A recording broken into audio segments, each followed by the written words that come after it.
কাকা একটা ভালো দিকে গান বলেন তো, আপনার ফেসবুকে গান শোনা যায় খুব ভালো হবে। স্বয়ন বসে রয়েছি, বলেন। কাকা আমি তো গান পারি না, আমি তো কৃষক মানুষ, আমি কি গান জানবো? আপনি বলেন একটু ভালো করে। তুমি ভালো একটা গান গাও। শোনো মমিন ভাই, কেউ রবে না, একদিন হবে আখির ফানা।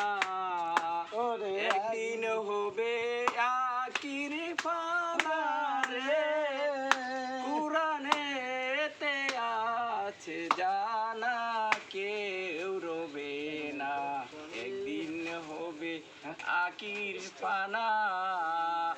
আসমান জমিন কেঁদে বলবে ও হে রাব্বানা, তোমার উম্মতের জাবিন কেউ হবে না রে, আমার নবী ছাড়া কেউ রবে না, একদিন হবে আখির ফানা। ওরে আগে